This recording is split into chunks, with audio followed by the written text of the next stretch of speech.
Saya ucapkan selamat malam untuk kita semua, dan pada kesempatan ini kita akan kembali memulai pendalaman Alkitab kita, pendalaman Alkitab yang sudah berapa minggu kita jalani. Dan sebelum itu mari kita berdoa. Tuhan Bapa kami yang ada di dalam surga, kami sungguh mengucap syukur atas kasih setia Tuhan di dalam sepanjang kehidupan kami. Bersyukur Tuhan sudah menyelamatkan kami. Kami bersyukur sampai hari ini kami masih sehat. Dan kami bersyukur ada firman Tuhan, ada Alkitab yang selalu menuntun hidup kami kepada arah yang semakin hari semakin baik. Dan di malam hari ini ya Tuhan, kami mau belajar akan kebenaran firman Tuhan lewat pendalaman Alkitab. Kiranya Tuhan yang memimpin dan menyertai dan sepanjang pendalaman Alkitab supaya bisa berjalan dengan baik, dan semua kami yang belajar bersama-sama bisa memakai hikmat dan akal budi kami untuk memahami kebenaran firman Tuhan ini dan melakukannya dalam kehidupan kami. Terima kasih Tuhan Yesus. Terima kasih. Kami berdoa dan mengucap syukur. Amin. Oke, yang menjadi pengantar untuk pendalaman Alkitab kita di sore hari ini, saya mengajak kita untuk membuka satu bagian Alkitab di dalam kitab Roma pasalnya yang kelima. Roma pasalnya yang kelima. Kitab Roma pasalnya yang kelima. Kita mau baca ayat 12. Kemudian sampai dengan ayat 14, dan nanti kita akan loncat. Atau kita baca aja. Kita baca keseluruhan ayat. Kita baca keseluruhan ayat. Itu ayat firman Tuhan kita. Kita baca mulai ayatnya yang ke-12. Roma pasalnya yang kelima, ayatnya yang ke-12 sampai dengan ayatnya yang ke-21. Adam dan Kristus. Sebab itu sama seperti dosa telah masuk ke dalam dunia oleh satu orang, dan oleh dosa itu juga maut, demikianlah maut itu telah menjalar kepada semua orang, karena semua orang telah berbuat dosa. Sebab sebelum hukum Taurat ada, telah ada dosa di dunia, tetapi dosa itu tidak diperhitungkan kalau tidak ada hukum Taurat. Sungguh pun demikian, maut telah berkuasa dari zaman Adam sampai kepada zaman Musa juga atas mereka yang tidak berbuat dosa dengan cara yang sama seperti yang telah dibuat oleh Adam, yang adalah gambaran Dia yang akan datang. Oke ya, silakan masuk. Kemudian ayatnya yang ke-15. Tetapi karunia Allah tidaklah sama dengan pelanggaran Adam. Sebab jika karena pelanggaran satu orang, semua orang telah jatuh dalam kuasa maut, jauh lebih besar lagi kasih karunia Allah dan karunia-Nya yang dilimpahkannya atas semua orang karena satu orang, yaitu Yesus Kristus. Sekarang kita lagi baca Roma 5. Sudah sampai ayat 16 sekarang. Roma 5. Sekarang kita mau lanjut ke ayat 16. Ayat 16.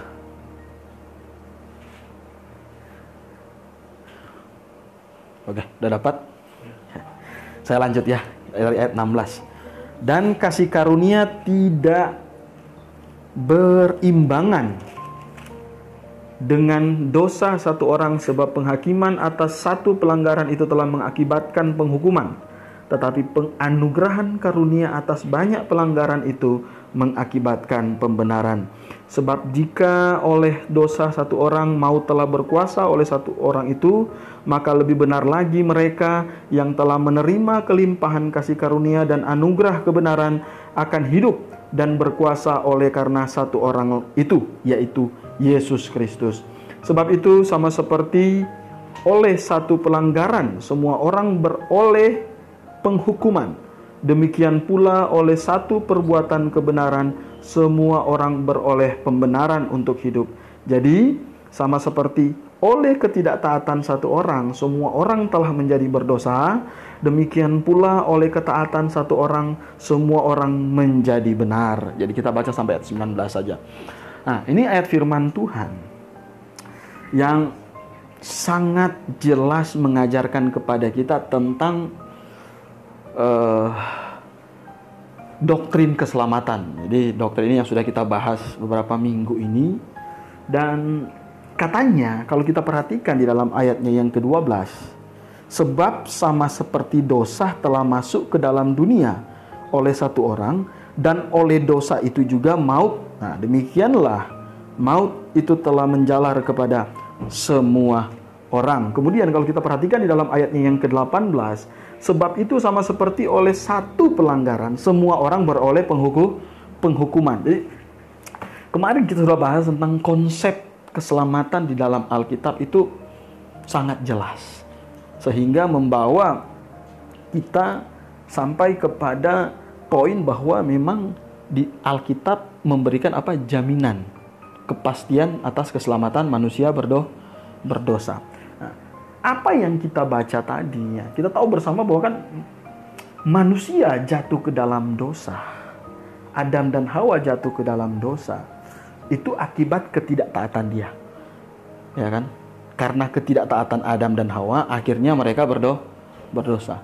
Tapi katanya bukan cuma Adam dan Hawa yang berdosa. Di dalam Roma pasalnya yang ke-5 tadi, di situ dikatakan karena ketidaktaatan satu orang, katanya, maka semua orang menjadi berdosa. Itu siapa? Yaitu Adam dan Hawa. Dan ya, saya ingin kita mengingat lagi. Kita sudah bahas kemarin mengenai konsep penebusan. Karena ketidaktaatan, semua orang menjadi berdosa. Karena ketaatan satu orang, semua orang dibenarkan. Jadi ketidaktaatan siapa? Ketidaktaatan Adam. Kemudian ketaatan siapa? Ketaatan Yesus Kristus. Nah, ini konsep keselamatan. Jadi akibat hubungan dengan Adam dan Kristus, akibatnya apa? Hubungan dengan Adam, ya kan? Akibat hubungan dengan Adam, kita menjadi berdosa. Itu yang diajarkan Roma tadi, pasalnya yang ke-5. Jadi berdosa secara posisi. Jadi kita semua manusia punya posisi yang sama dengan Adam dan Hawa. Karena kita ini keturunan Adam dan Hawa. Gitu. Kita punya posisi yang sama, posisi rohani. Jadi ketika Tuhan melihat bahwa bukan hanya Adam dan Hawa yang berdosa, semua yang merupakan keturunan Adam dan Hawa adalah sama-sama manusia berdosa. Nah, jadi ada dosa secara posisi. Kemudian yang kedua, kalau orang itu akil balik, dia akan berdosa secara apa? Ya, secara sadar. Baik dalam pikiran, perkataan maupun perbuatan. Kalau dulu cuma posisi. Jadi ketika saya lahir jadi bayi, ya kan? Itu kan belum bisa melakukan yang benar dan yang salah. Tapi secara posisi itu sudah berdosa, Pak. Gitu. Secara posisi. Cuma belum melakukan dosa, tapi secara posisi. Ketika orang itu terus bertumbuh sampai dia akil balik batasnya. Kadang orang tanya, umur berapa akil balik? Ya. Banyak orang beda-beda umurnya untuk akil balik. Ada yang masih 11 tahun, sudah ada tanda-tanda akil akil balik. Ada yang 12 tahun, kemudian dia baru akil balik. Sudah punya kesadaran terhadap dosa. Jadi batasan akil balik ini akhirnya membuat orang ini menjadi berdosa karena kesadaran dia. Kalau sebelum akil balik, belum, itu masih dihitung sebagai posisi. Setelah akil balik, artinya umur kita sekarang, itu berdosa secara posisi juga iya, dan yang kedua berdosa karena kesadaran kita. Lewat perkataan, pikiran, dan perbuatan. Karena benih dosa itu yang tumbuh. Jadi itu, karena hubungan dengan Adam, semua manusia menjadi manusia berdosa. Tetapi katanya, karena hubungan dengan Kristus, yaitu Adam kedua. Nah, kalau dalam Alkitab, Kristus itu disebut sebagai Adam kedua. Maka kita itu menjadi orang benar. Karena Adam, kita menjadi orang berdosa, orang tidak benar secara posisi. Nah, ketika kita terima ini, kayu salib ini, Tuhan Yesus yang tersalib di atas kayu salib ini, maka menjadikan kita orang benar. Jadi ada perubahan status, ya kan? Dan dua-dua kaitannya dengan masalah rohani. Nah, saya kembali lagi ke yang ini. Nah, jadi kan karena hubungan dengan Adam di masa ini, kejatuhan ini, kita jadi berdosa. Dan akhirnya dosa tidak bisa pergi ke sorga. Tetapi hubungan dengan Kristus, karena orang kita percaya kepada Tuhan Yesus, maka kita menjadi orang lewat transaksi rohani. Transaksi rohani itu bertobat dan percaya. Jadi walaupun Tuhan Yesus sudah mati di atas kayu salib, kalau kita tidak terima itu, tidak bertobat dan percaya, kita nggak diselamatkan. Sama dengan begini.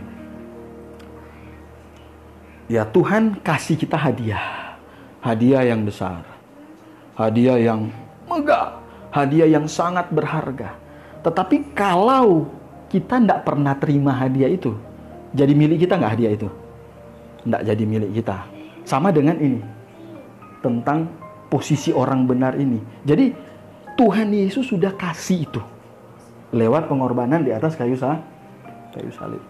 Tapi kalau kita tidak terima itu, maka status orang benar itu tidak mungkin jadi milik kita. Betul tidak? Nggak mungkin. Tuhan tidak akan kasih itu. Karena kita tidak terima. Jadi, nah ini. Akibat hubungan dengan Adam dan Kristus itu masuk kepada dua konsekuensi yang berbeda.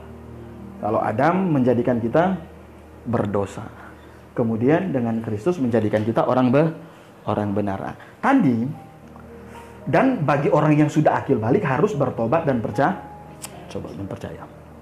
Tapi begini, konsep penebusan Kristus di atas kayu salib adalah menebus semua dosa manusia. Betul, menebus semua dosa manusia. Tetapi bagi kita yang sudah sadar akan dosa kita perlu mengaku, bertobat dan percaya. Kemudian bagaimana dengan bayi? Nah, kan bayi sudah berdosa belum? Nah, sudah secara posisi, tapi belum secara perbuatan, kesadaran dia. Jadi secara posisi dia ini berdosa, anak kecil berdosa. Bagaimana nasib mereka? Apakah mereka perlu bertobat dan percaya? Sebenarnya kalau bayi ini mereka kan kita bilang belum melakukan dosa karena kesadaran. Oleh sebab itu, kalau ada bayi yang mati itu pasti masuk surga. Pasti masuk surga. Kalau dia mati dalam keadaan masih anak-anak. Kenapa? Oh, dia kan tidak beriman. Ya, dia belum melakukan dosa karena kesadaran dia. Gitu. Dia belum melakukan dosa karena kesadaran dia. Kalau kita sudah melakukan dosa karena kesadaran Oleh sebab itu perlu datang ke Tuhan, mengaku dosa dengan kesadaran juga gitu loh. Ya kan? Kalau bayi belum melakukan dosa karena kesadaran dia. Hanya dosa secara posisi. Oleh sebab itu kalau ada bayi-bayi mati, itu pasti masuk surga. Memang dia belum bisa beriman, kok orang masih kecil gimana mau beriman? Gitu. Banyak orang bilang, oh nggak bisa begitu. Katanya yang masuk surga itu bayi yang orang tuanya Kristen. Loh, kita bilang begini, kalau seandainya pakai ukuran, oh mesti orang tuanya Kristen baru bayinya masuk surga kalau dia mati. Kalau orang tuanya beda agama gimana? Bingung jawabnya kan? Masa mau dipotong bayinya? Separuh kirinya pergi ke surga, separuh kirinya pergi ke neraka? Nah, enggak mungkin. Jadi, yang paling masuk akal adalah semua bayi, kalau ada bayi yang mati sebelum dia akil balik, itu pasti masuk surga. Karena konsep penebusan Tuhan adalah untuk semua dosa manusia. Semua dosa ditebus. Nah, bayi baru punya dosa secara posisi. Oleh sebab itu ketika mereka mati, itu pasti masuk surga. Karena Tuhan sudah tebus dosa posisi mereka itu. Kemudian, apalagi yang pasti masuk surga? Orang yang cacat mental. Orang yang cacat mental itu pasti masuk surga. Kenapa? Orang yang Down syndrome, itu mereka juga tidak punya kesadaran atas perilaku mereka. Itu Down syndrome. Sejak lahir sudah cacat mental. Gitu. Karena ada beberapa, saya udah pernah cerita mungkin beberapa kasus itu ada anak Down syndrome, ya kan, pernah tusuk orang yang nggak masuk penjara, ya dia nusuk, dia nggak tahu kalau dia tusuk orang gitu, dia nggak tahu itu salah atau benar. Nah, yang seperti ini pasti masuk surga. Yang seperti ini pasti masuk surga, karena yang seperti mereka ini, mereka tidak melakukan dosa karena apa? Kesadaran mereka. Kalau kita sudah melakukan dosa karena kesadaran kita, artinya ketika kita bohong, itu kita tahu kita bohong. Nggak ada orang bilang, saya nggak tahu kalau saya nggak bohong. Saya nggak tahu kalau saya bohong. Nggak ada. Paling ujung-ujungnya orang bilang, waduh minta maaf ya saya sudah bohong. Saya nggak sengaja bohong dan seterusnya. Tetapi prinsipnya nggak ada orang yang nggak ada orang yang nggak tahu dia bohong. Aneh itu. Kecuali dia lupa ingatan, benar nggak Pak? Kalau lupa ingatan, ya mungkin dia lupa kalau dia bohong. Tapi orang yang sadar pasti dia tahu dia bohong. Nah, kita beda dengan bayi dan orang cacat mental dalam ruang lingkup penebusan ini. Tuhan Yesus menebus dosa semua manusia, betul. Tapi bagi yang akil balik harus bertobat dan percaya, karena kita sudah berdosa karena kesadaran kita. Untuk bayi-bayi dan orang yang cacat mental, mereka yang kalau mati sebelum akil balik, mereka pasti masuk surga. Karena belum melakukan dosa, karena kesadaran mereka. Kira-kira sampai sini mengerti nggak? Nah, dalam perjanjian lama ada satu anak, seorang raja yang jahat. Dia mati. Tapi di situ dikatakan bahwa walaupun dia mati, walaupun bapaknya jahat, akhirnya dia mendapatkan tempat yang berkenan kepada Tuhan. Jadi artinya iman orang tua itu tidak berpengaruh kepada bayi yang mati. Tidak berpengaruh. Gitu.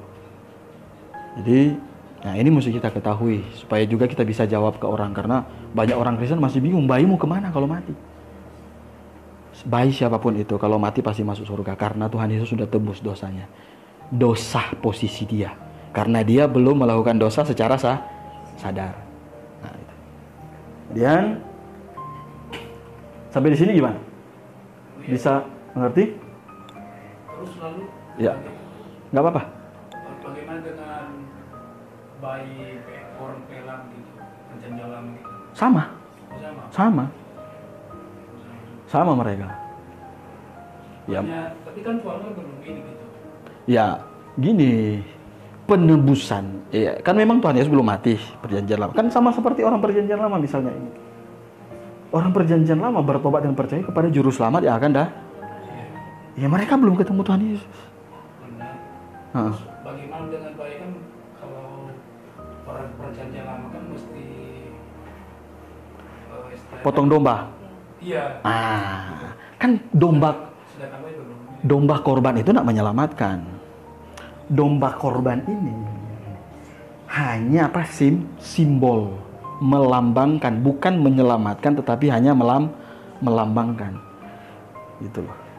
Jadi kalau misalnya ada orang percaya dalam perjanjian lama, dia percaya hari ini, besok dia mati, nggak sempat potong domba, selamat atau tidak? Selamat. Karena yang bikin dia selamat adalah apa? Percaya dia. Misalnya dia percaya malam ini, besok dia mati, berarti nggak sempat potong domba kan? Karena percaya malam, jam 10 malam, subuhnya mati jam 5. Nggak ada domba korban. Selamat tidak? Selamat. Karena yang bikin selamat dia bukan domba.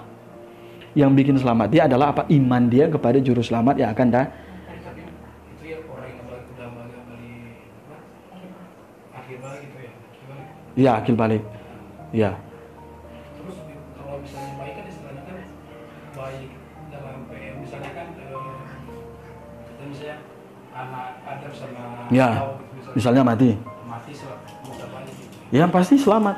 Selama. Ya karena ya nggak ada kepentingan dia untuk potong domba korban. Oh iya. Iya, nggak ada kepentingan bagi dia untuk potong domba korban. Yang pertama dia nggak tahu potong domba korban, masih kecil. Ya kan? Itu. Jadi sama prosesnya. Sama. Iya. Oke, jadi kita sudah melihat lagi bahwa ini, kita kembali ke sini bahwa transaksi rohani ini yang membuat orang itu dibenarkan. Dosa satu orang, semua orang berdosa, itu Adam, ya kan? Ketaatan satu orang, semua orang menjadi benar. Itu siapa? Tuhan Yesus. Dan bayi yang mati, bayi siapapun itu pasti masuk surga. Kalau dia mati sebelum akil balik, pasti masuk surga. Nah, saya ingin membahas kita kepada satu poin yang perlu kita. Nah ini, lingkup penebusan Yesus Kristus. Ya, yang kita bahas-bahas tadi kan. Nah, kalau kita baca dalam 1 Yohanes 2 ayat 2, coba kita buka. 1 Yohanes pasalnya yang kedua.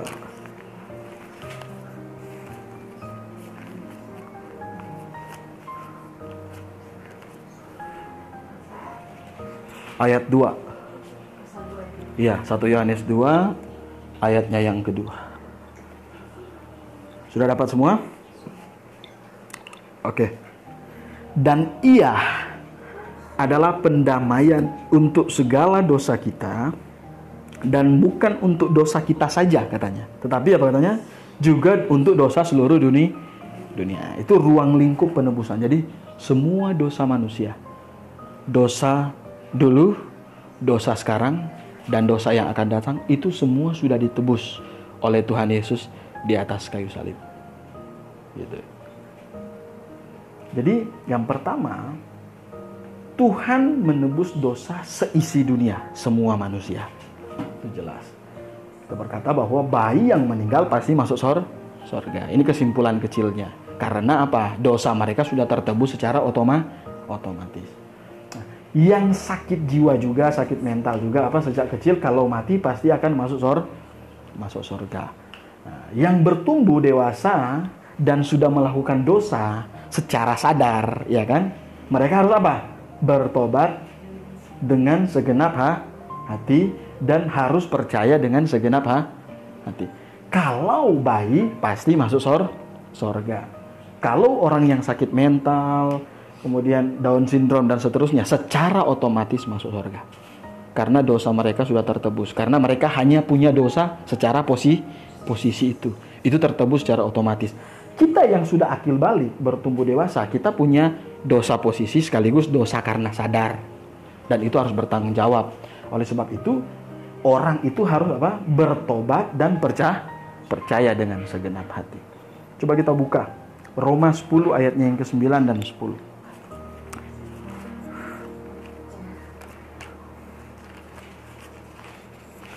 Roma pasalnya yang ke-10.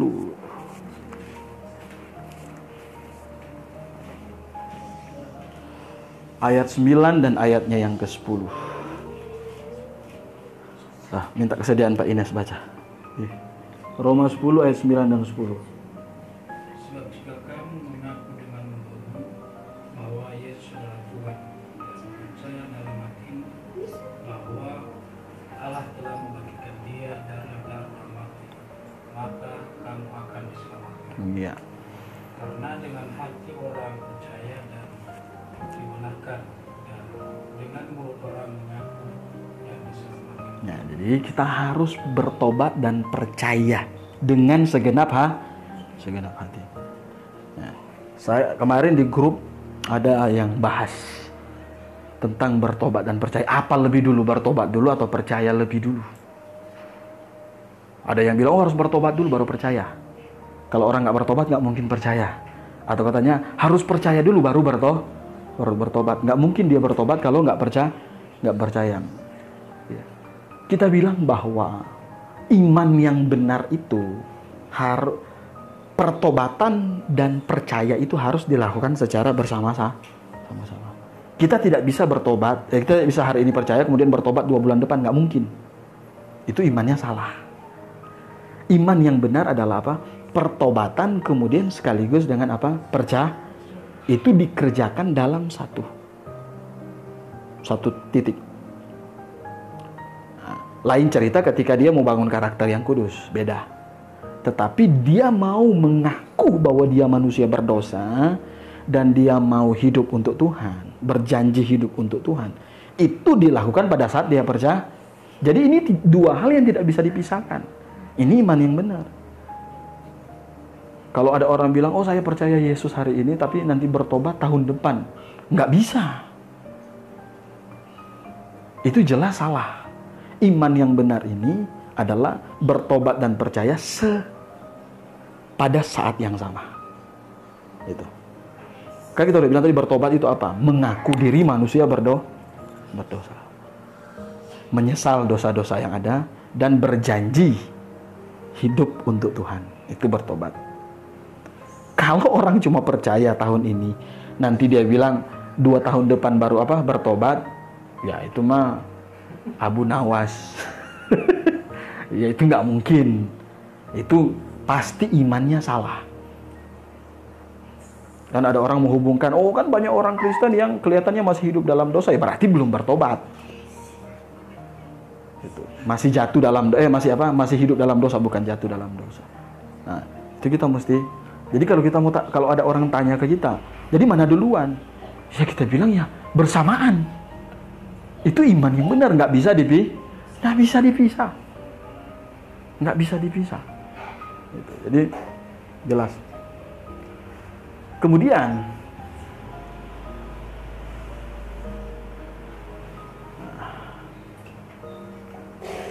hasil pertobatan dan iman. Hasil pertobatan dan iman. Yang pertama, semua dosanya ditanggung Tuhan Yesus, tidak ada sisa. Kita sudah bahas ini jelas ya, bahwa semua dosa sudah ditanggung oleh Tuhan Yesus Kristus. Di hadapan Allah Bapa, ia adalah orang kudus. Ia pasti masuk surga. Jadi gini, setelah kita berdosa, saya mau kembali ke dosa, karena ini penting, supaya gini, setelah kita jatuh dalam dosa, ini yang Allah Bapa lihat kita ini adalah manusia berdosa nih. Yang Allah Bapa lihat kita ini manusia berdosa. Jadi kita berdosa di hadapan Allah. Itu loh. Ketika kita terima Tuhan Yesus, kan ini misalnya hidup kita nih, ya kan? Hidup kita ini. Ketika kita terima Tuhan Yesus, yang dulu kan Allah Bapa lihat kita ini berdosa. Setelah kita terima Tuhan Yesus, sekarang yang Allah Bapa lihat kita bukan kita lagi. Siapa yang Allah Bapa lihat? Ini posisi kudus Tuhan Yesus yang Allah Bapa lihat. Inilah yang buat kita bisa pergi ke surga. Kalau dulu yang Tuhan lihat itu kita ini manusia berdosa.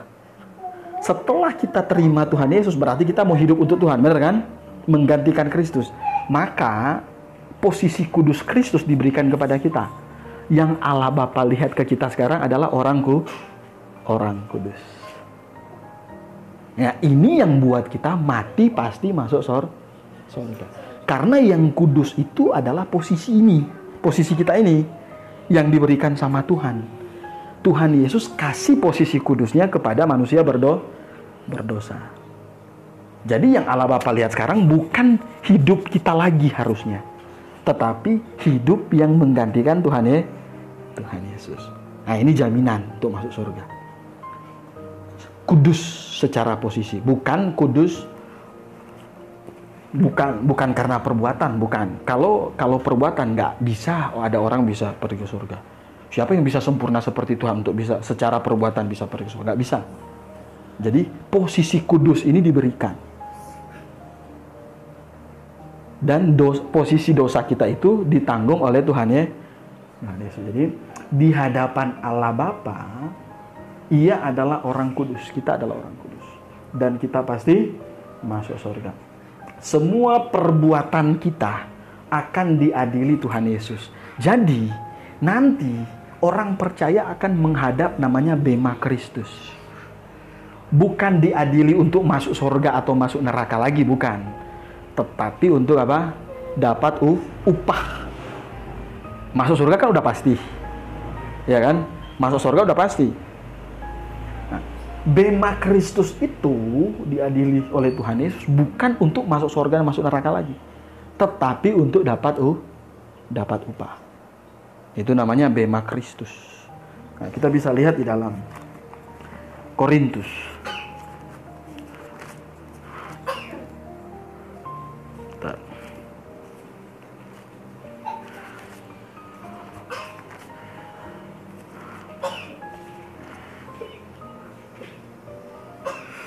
2 Korintus pasal 5. 2 Korintus pasal 5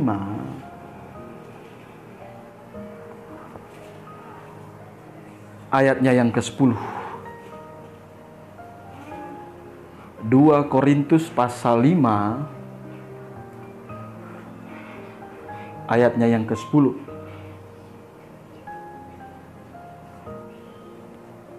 Sudah dapat semua? Nah, saya baca ayat firman Tuhan kita. Sebab kita semua harus menghadap tahta pengadilan Kristus, supaya setiap orang yang memperoleh apa yang patut diterimanya, supaya sesuai dengan yang dilakukannya dalam hidupnya ini, baik ataupun jahat. Jadi kita menghadap tahta pengadilan Kristus nanti mau bertanggung jawab. Hidup kita untuk Kristus itu seperti apa nanti? Nah, itu kita pertanggungjawabkan dalam apa? Bema Kristus. Dan ini adalah bema untuk orang-orang yang sudah diselamatkan. Jadi bukan untuk putuskan, oh kamu masuk neraka atau masuk surga lagi. Bukan. Ini sudah masuk surga, tapi untuk dapat upah. Oleh sebab itu Paulus pakai kata kita, artinya dia ada di dalamnya. Ya kan? Paulus pakai kata kita. Paulus sudah diselamatkan, kita juga sudah diselamatkan. Nah, jadi begini. Kalau kita melakukan banyak hal yang baik, surplus ya di sini, ia akan mendapat hadiah. Tetapi kalau kita tidak melayani Tuhan dengan segenap hati, walaupun sudah diselamatkan, malas-malas melayani Tuhan, Alkitab bilang seperti keluar dari api. Jadi masuk surga modal apa? Ya modal masuk surga aja. Tidak melakukan apa-apa. Walaupun seharusnya orang yang sudah diselamatkan harus melayani Tuhan dengan baik. Coba kita buka satu ayat lagi. 1 Korintus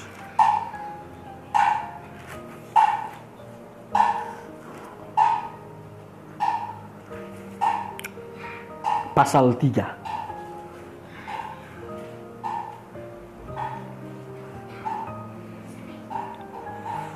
Ayatnya yang ke-14 dan ayatnya yang ke-15.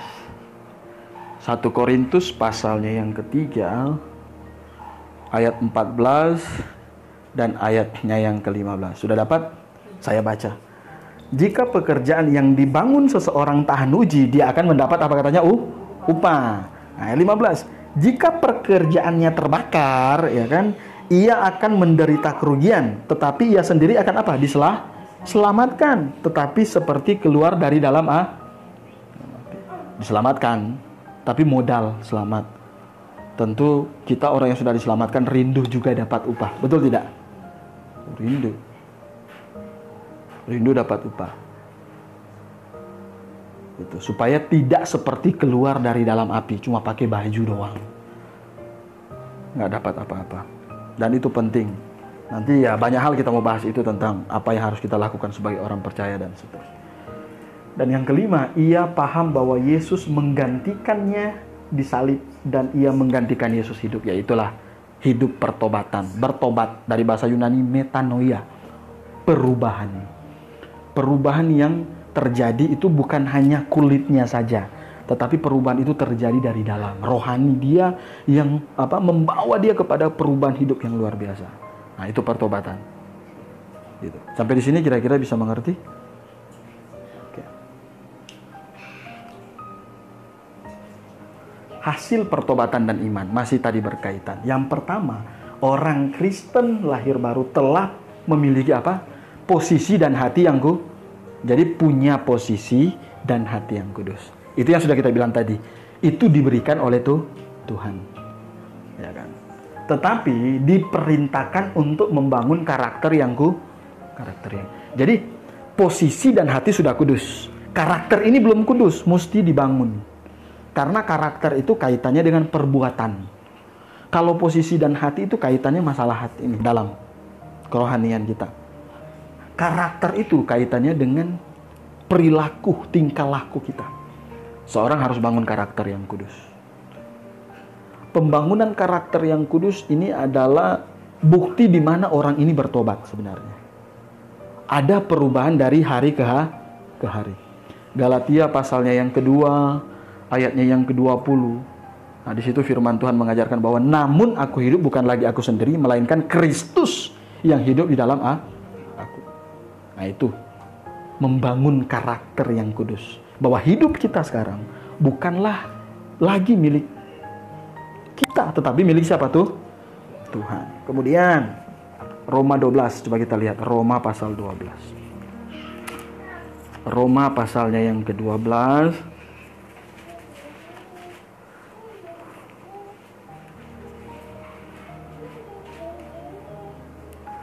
Ayatnya yang kedua. Minta kesediaan Pak Ines baca. Mbak Ines. Roma 12 ayat 2. Tadi Pak Ines sudah ya? Ya. Roma pasal 12 ayat 2. Ya. Janganlah kamu menjadi serupa dengan dunia ini, tetapi berubahlah oleh pembaharuan budi, sehingga kamu dapat membedakan manakah kehendak Allah, apa yang baik, yang berkenan kepada Allah dan yang sempurna. Ya. Katanya, janganlah kamu menjadi serupa dengan dunia ini. Nah, ini orang yang sudah diselamatkan. Itu membangun karakter yang kudus. Bisa jatuh ke dalam dosa? Bisa. Tapi bukan hidup dalam dosa. Harus ada perubahan. Saya sudah kasih contoh kemarin ya. Orang yang jatuh dan orang yang hidup dalam dosa. Ibarat bebek dan ayam. Main di pinggir kali. Ayamnya jatuh. Gimana dia? Pasti mau naik. Karena air bukan tempat dia hidup. Kalau dia hidup di situ lama-lama mati. Bukan habitatnya. Nah, itulah orang yang sudah diselamatkan. Sama seperti ayam. Yang jatuh ke air kemudian mau bangkit lagi. Kalau bebek itu orang yang hidup dalam dosa. Belum bertobat. Ketika di air, ya dia nikmati air itu. Kalau orang yang jatuh dalam dosa, ketika dia jatuh, dia sadar dan merasa bersalah, dia jatuh dalam dosa. Pasti ada rasa bersalah dalam hati dan pikiran dia bahwa seharusnya ini saya tidak lakukan. Itu orang yang jatuh. Kalau orang yang hidup dalam dosa, ketika dia melakukan dosa, dia tidak akan merasa bahwa itu berdosa. Misalnya kan pencuri ayam. Setiap hari dia curi ayam. Kalau nggak curi ayam nggak makan. Akhirnya jadi apa? Ya jadi hidup. Ya itulah hidupnya, habitatnya. Jadi ketika dia mencuri ayam, dia tidak merasa bersalah lagi sebagai seorang pencuri ayam. Dianggap itu biasa saja. Nah, ini orang yang hidup dalam dosa. Kita orang yang sudah diselamatkan bisa jatuh, tetapi bukan hidup. Kadang-kadang mama aja suka jatuh dalam dosa. Dalam hal-hal kecil. Kalau mama punya anak misalnya. Mama punya anak, ya kan. Tiba-tiba anaknya meminta, "Mam, beli es krim." Ada uang di kantong, tapi jawaban orang tua apa biasanya? "Nggak ada uang, nak. Nggak ada uang." Padahal ada uang. Sebenarnya ada uang, cuma uangnya kalau pakai beli es krim nggak makan lauk kita. Jatuh dalam dosa, jatuh ya, berbohong itu. Gitu. Dan orang yang jatuh dalam dosa harus bangun hubungan yang baik dengan Tuhan. Karena kita ini anak dan kita punya Bapa yang ada di sorga.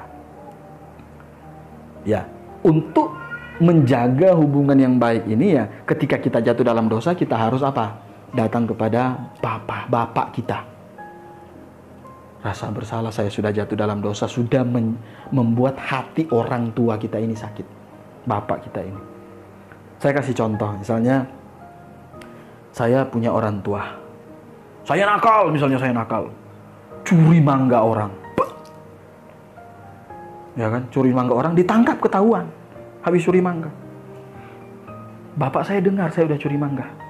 Misalnya. Kemudian akhirnya bapak saya bilang, "Jangan hukum anak saya. Saya sayang sama anak saya. Ya udah pukul aja saya." Ditonjok sama yang punya mangga. Jatuh apa? Giginya satu. Kemudian berjalannya waktu, dia lihat, wah mangganya enak nih.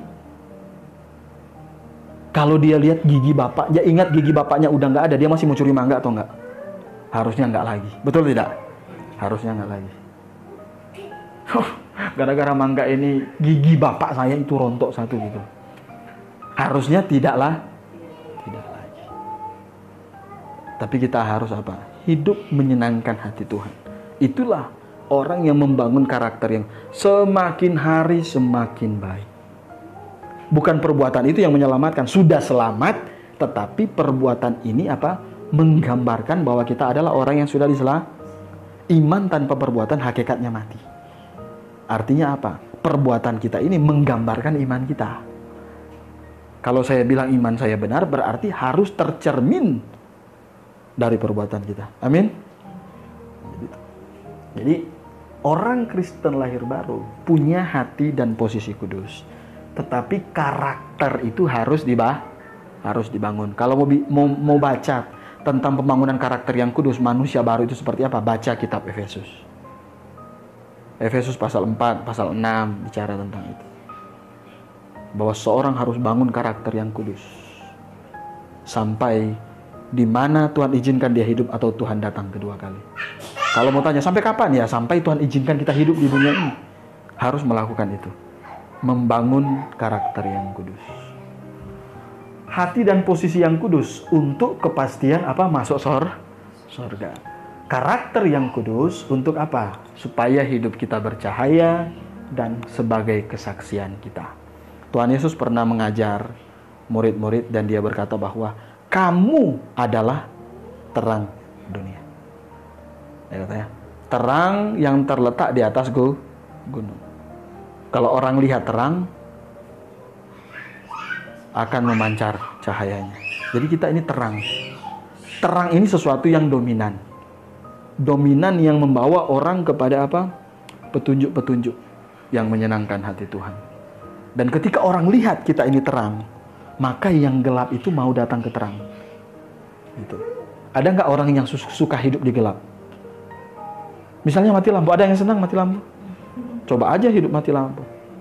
Nggak ada orang yang senang mati lampu. Kalau ada mati lampu, tiba-tiba mati lampu udah gelap sekali, tiba-tiba ada orang pasang lilin kecil, kita bahagianya minta ampun. Ada lilin, bener nggak? Nah, itulah hidup kita. Ketika orang melihat terang kita, orang akan bahagia. Karena bersaksi itu dimulai dari apa? Hidup kita dulu. Orang lihat hidup kita dulu ini seperti apa. Nah, ini namanya membangun karakter yang kudus. Jadi sangat jelas. Kemudian bukti lahir baru. Yang pertama harus apa? Meninggalkan bahkan lari dari dosa. Orang yang sudah diselamatkan harus benci dosa. Kalau dulu suka dosa, tetapi sekarang apa? Benci dosa. Harus benci dosa. Itu bukti orang yang sudah diselamatkan. Kalau dia tidak benci dosa, wah, gimana ya? Berarti belum lahir baru. Kan kita bilang tadi, bisa jatuh tetapi tidak hidup. Kalau benci berarti bukan hidup dalam dosa. Betul tidak? Kalau benci dosa berarti bisa saja dia jatuh. Sama dengan kehidupan di dunia ini. Nggak ada orang yang mau hidupnya apa? Susah-susah. Benar nggak? Nggak ada. Ya, semua berpikir untuk ya minimal orang itu hidupnya baik, aman dan damai. Tetapi kadang-kadang ya kita harus menghadapi ya memang namanya susah. Gitu. Jadi harus benci dosa. Karena dosa itu bertentangan dengan sifat Tuhan. Ingat dalam 1 Yohanes pasalnya yang ketiga dan yang keempat, dosa adalah pelanggaran akan hukum Allah. Nah, coba kita baca di dalam Yesaya pasal 59.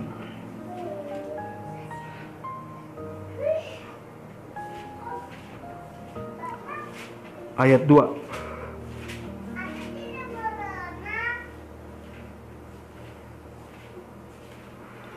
Yesaya 59 ayatnya yang kedua.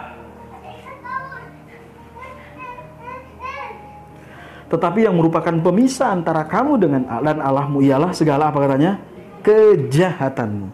Dan yang membuat dia menyembuhkan diri terhadap kamu ialah sehingga ia tidak mendengar ialah segala dosamu. Jelas Tuhan tidak mau lagi orang yang sudah diselamatkan itu suka dosa.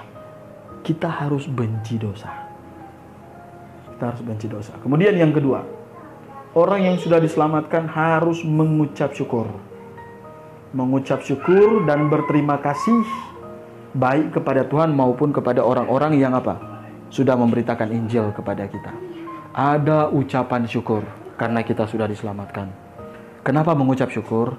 Karena dulunya harusnya kita dihukum. Tetapi tidak jadi dihukum karena Tuhan ya. Mengucap syukur nggak?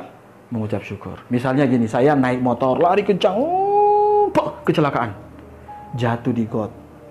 Karena udah sakit badan, nggak bisa naik lagi sendiri. Tiba-tiba ada orang datang selamatkan kita. Mengucap syukur atau tidak? Minimal dia angkat kita dari got dulu keluar sampai di jalan. Itu kita sudah bilang terima kasih banyak. Itu belum dia bawa ke rumah sakit loh. Dia baru angkat kita dari got. Kemudian keluar di jalan. Waduh, kita sudah sangat mengucap syukur karena pertolongan Tuhan. Dan ya sama halnya dengan keselamatan. Keselamatan jauh lebih penting daripada masuk got karena motor. Justru itu mengucap syukur itu jauh lebih besar karena kita sudah diselamatkan. Karena nilai keselamatan itu tidak bisa diukur dengan apapun di dunia ini. Amin. Nggak bisa diukur. Karena hidup mati kita itu bergantung kepada iman kita sekarang. Yang ketiga, orang yang sudah lahir baru, dia harus mencari kebenaran, baik secara pribadi maupun secara berjemaat. Jadi harus cari kebenaran. Orang yang sudah diselamatkan, kalau dia tidak mau cari kebenaran itu aneh. Artinya dia sudah tahu manfaat dari kebenaran, kemudian tidak kejar terus. Itu aneh. Misalnya gini, ternyata kalau makan makanan yang sehat bisa membuat kita apa? Ya, sehat, tubuh kita sehat. Akan sangat heran kalau ada orang nggak perlu makan sehat lah, nggak mau makan sehat lagi. Ya nggak akan sehat. Firman Tuhan itu adalah suplemen rohani kita yang bisa membawa kita kepada pertumbuhan, kedewasaan iman sampai kedatangan Tuhan yang kedua kali. Misalnya, orang yang sudah diselamatkan, ya seperti ini kita mau PA. Ambil satu waktu untuk belajar firman tuh. Dan cari gereja yang alkitabiah, itu yang penting. Karena kalau kita sudah diselamatkan kemudian tetap minum racun, pasti lama-lama mati kan? Nggak perlu banyak racun, sedikit-sedikit dikasih. Lama-lama sakit dan lama-lama ibaratnya gini, saya sudah selamat, kemudian saya pergi ke gereja yang tidak alkitabiah. Saksi Yehova, Mormon dan lain-lain. Ya, rohani kita akan terus terkikis sampai semakin hari semakin tipis dan tidak ada lagi. Racun sedikit demi sedikit akan terus kita minum dan lama-lama akan mati. Mungkin pertama cuma mual, muntah, sakit kepala, pusing, pingsan. Tapi lama-lama karena kebanyakan racun kita bisa sampai kepada titik yang paling rendah dari iman kita. Bisa jadi iman kita berubah.